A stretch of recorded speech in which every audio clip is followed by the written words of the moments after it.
जय जगन्नाथ मु दिवाकर दास आपण प्रणाम करुच्ची। मनीष देह बही माने निश्चिंत मरवा को पड़े।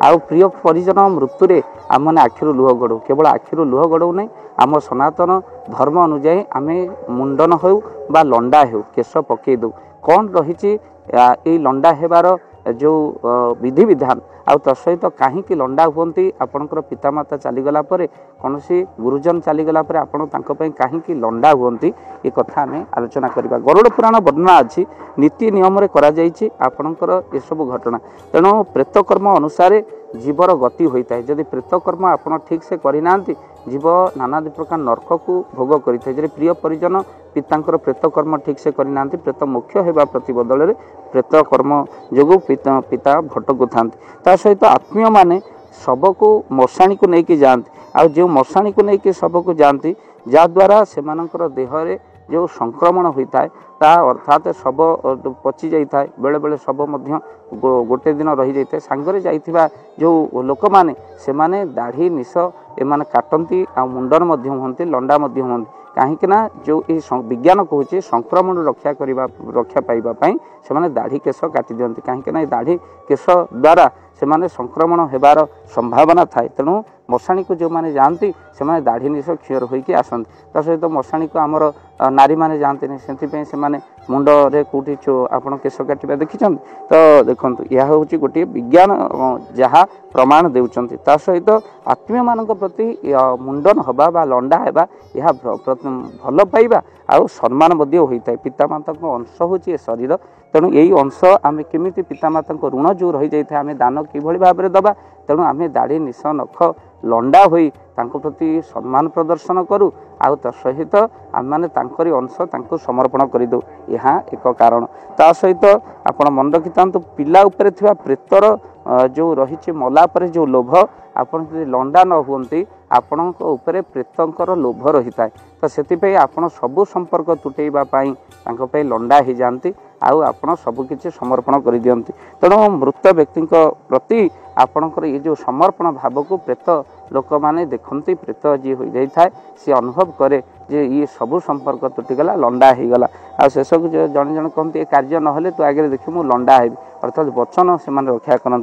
तेणु मृत व्यक्ति प्रति ये हूँ श्रद्धा सम्मान आउ आप जानते महाप्रभु जगतरनाथ जगन्नाथ नवकलवर देह छाड़िले सम्मान जन पिता तुल्य विचार करी आज दैतापति माने लंडा हुंती से कौन ना जगन्नाथ पालन करती। आउ भक्तबंधु ये गरुड़ पुराण में जो पातक जोग रही प्रेतकर्म करने पर जदि पिला माने लंडा न हुंती पातक जोग लगी थाए ता सहित आपणकर पातक जोग कटि जाए पिला लंडा हेले दाढ़ी निश काटिले तेणु सबू संपर्क प्रेत मान काटापी पिला माने कौन करती लंडा हुंती दाढ़ी क्षीर होती यह हूँ प्रथा।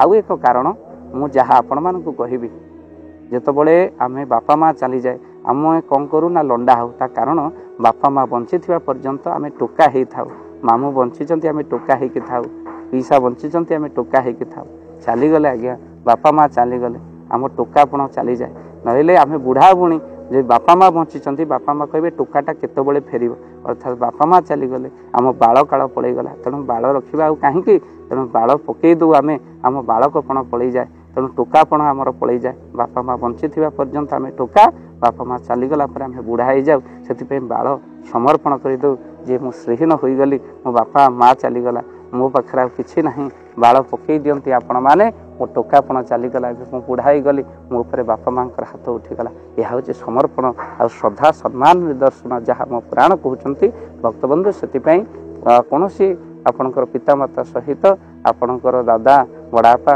मरीगले आपण लंडा हुंती बा मुंडन हुंती यह आम परंपरा बोली विचार करा जाए। वीडियो को निहात भाव में शेयर करेंगे आउ चैनल रे जदि नुआ चैनल को सब्सक्राइब कर दियंतु। जय जगन्नाथ जय पंच जय जगन्नाथ।